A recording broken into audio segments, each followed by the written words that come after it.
I'm Frank Harding, your regular host in our series Food for Thought, and welcome. Digital time, measured in minutes and seconds, is one of mankind's great achievements. Without it, there would be chaos.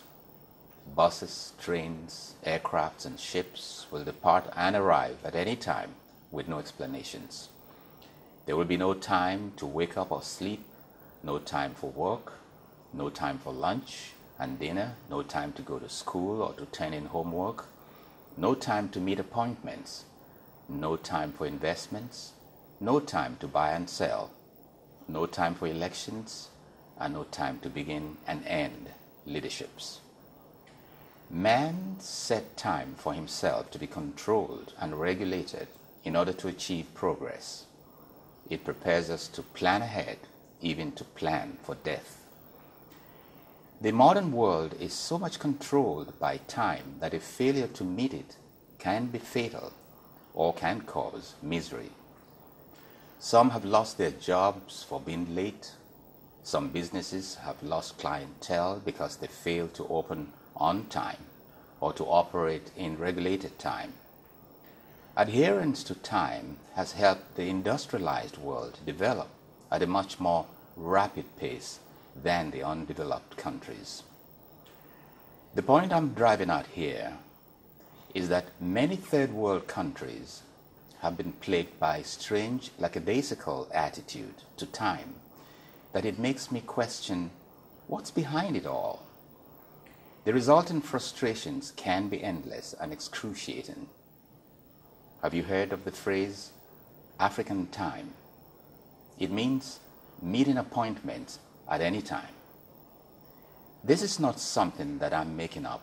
I have experienced it over and over again, that sometimes I come to the conclusion that it must have something to do with our genetic traits. Otherwise, what else could account for it?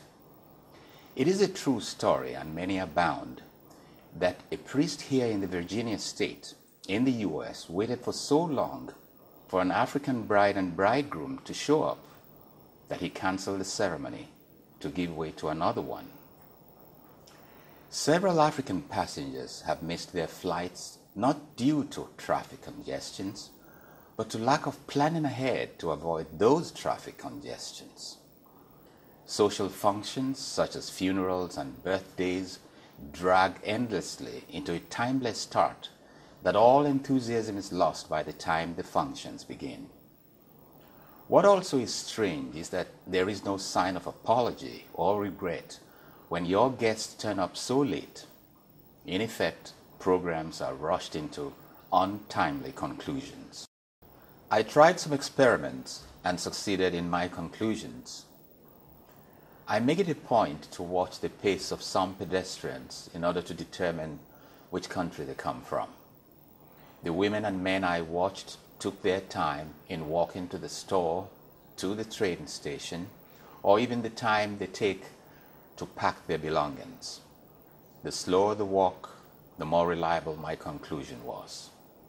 90% of the slow walkers come from third world countries, and I'm wondering how many have got tickets for jaywalking.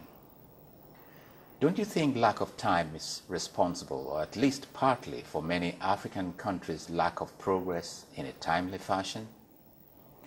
Well, let me have your views, and let me know why we behave this way.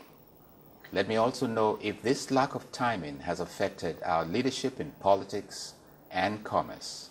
Until next time, I'm Frank, and goodbye.